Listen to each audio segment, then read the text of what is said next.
이제 JTBC가 단독으로 그 주가 조작 공범 이모 씨가 네. 임성근 사단장 9명이 나서는 정황에 대한 녹취록이 공개되기도 했죠.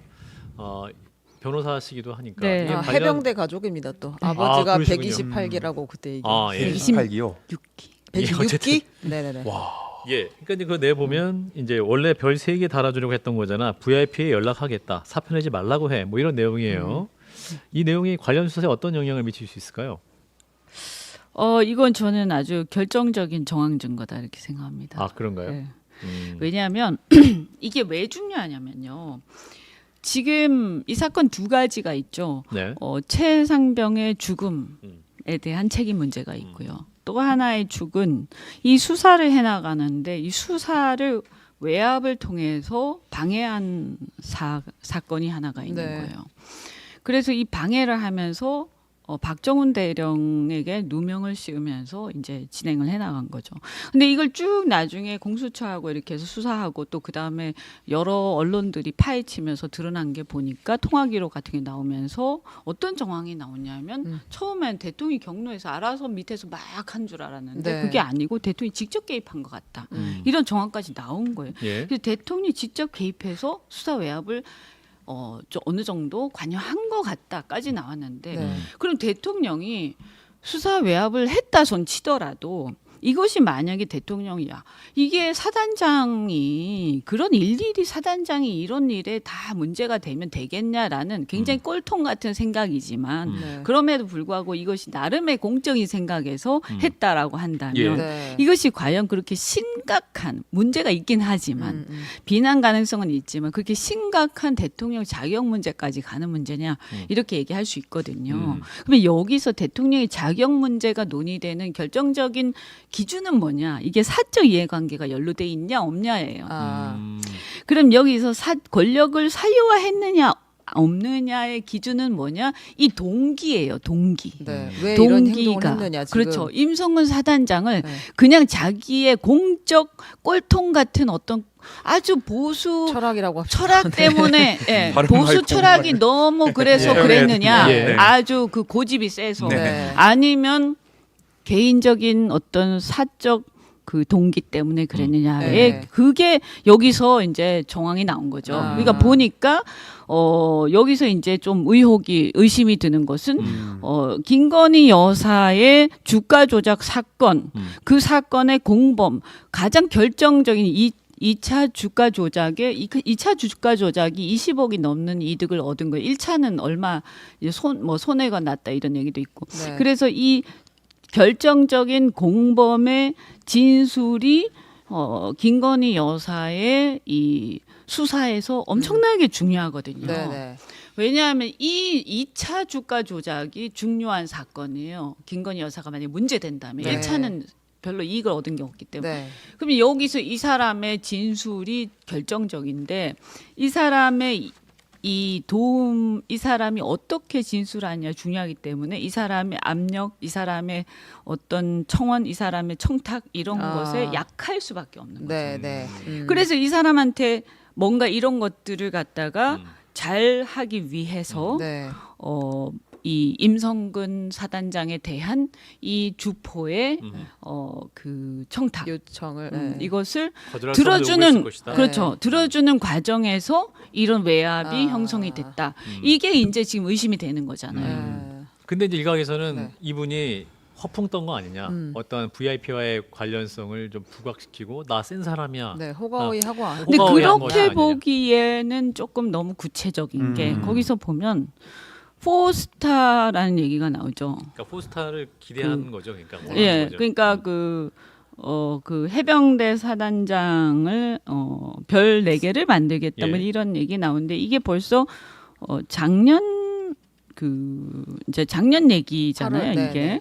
근데 이미 이제 그때 이 얘기가 나온다는 것은 이 사람이 그냥 단순하게 허풍 떠는 위치는 아니라는 거. 상당히 그 정보가 밝은 사람이고 뭔가 이렇게 얘기가 어느 정도는 상당히 많이 이렇게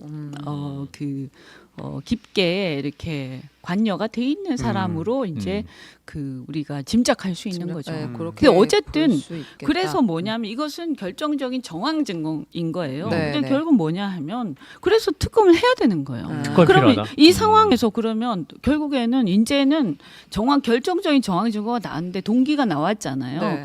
그러면 이게 그럼 마지막 그것은 어떻게 해야 되냐?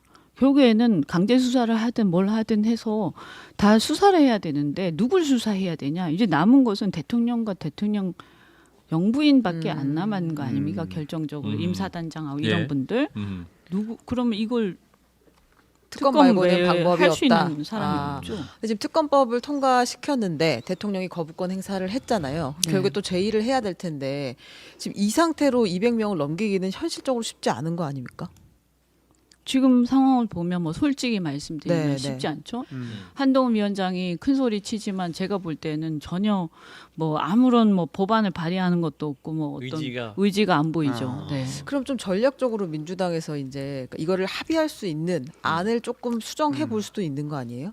제3자안도 있고. 아니 그래서 제가 볼 때는 할 수 있는 게 뭐 개혁신당이 특검을 지명한다든지. 천하람 아, 의원의 개혁- 안, 뭐 야당- 변협에서 추천받자 뭐 이런 안도 있고. 변협은 저는 안 된다고 생각합니다. 왜냐하면 예. 변협이 최근에 검사 4명 탄핵에 대해서 뭐 이상한 이제 반대하는 어떤 그 의견을 냈을 거예요. 그러니까 변협은 이미 검찰 개혁 자체에 대해서도 굉장히 부정적인 시각을 갖고 있기 때문에 예.